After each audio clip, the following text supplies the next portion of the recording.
On paper, Vladimir Putin is a modest civil servant, a man earning the equivalent of $140,000 a year, living in a small apartment with a garage spot and a handful of Soviet-era cars listed in his official disclosures.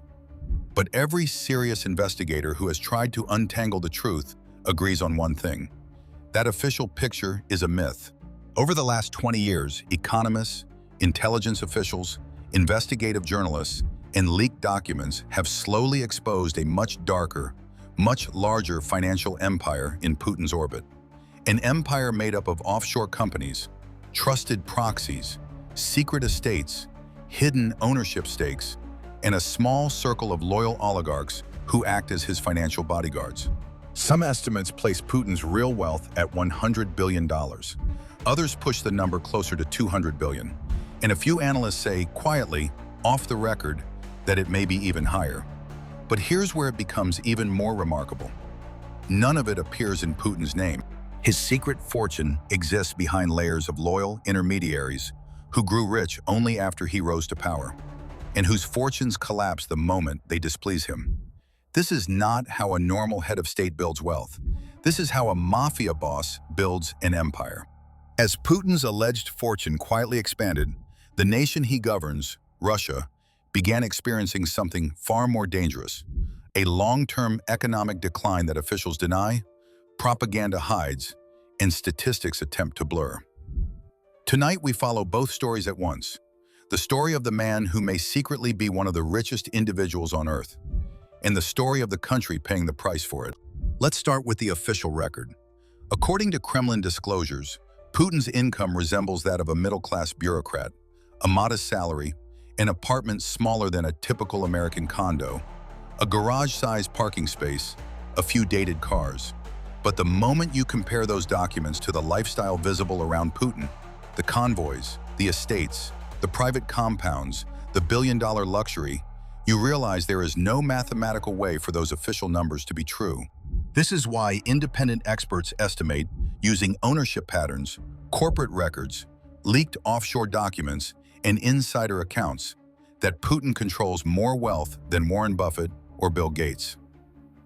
The key is this: Putin doesn't own things. People own things for him. His childhood friends, his former judo partners, former bodyguards who mysteriously became billionaires, relatives whose wealth exploded overnight. When one custodian is sanctioned or becomes politically risky, the assets simply shift to another. This revolving door structure makes Putin's fortune almost impossible to freeze or trace. That is the point.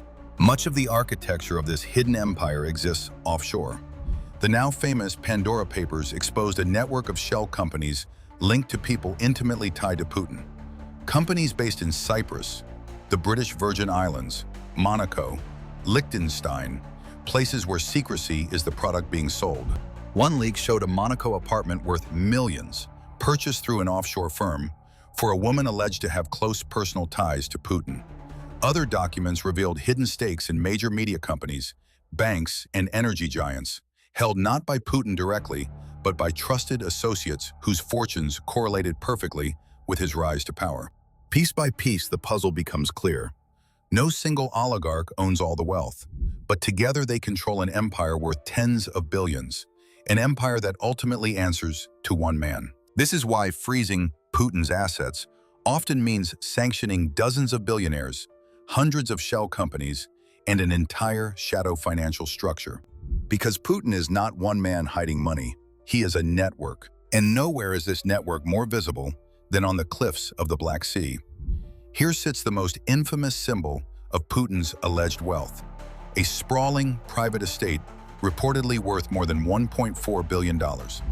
A compound so large it has its own vineyards, theaters, secret tunnels, surveillance systems, and even an underground ice rink. The Kremlin denies Putin owns the property, but opposition investigations, flight records, construction documents, and satellite imagery tell a very different story. This is not the home of a bureaucrat. This is a palace built for a modern-day czar.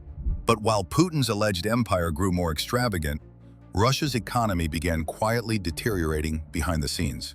In 2022, after the full-scale invasion of Ukraine, and the first wave of major sanctions, Russia's economy contracted by more than 2%. It later rebounded in 2023 and 2024, but economists warn that this growth is misleading. It is the result of wartime spending, not sustainable development.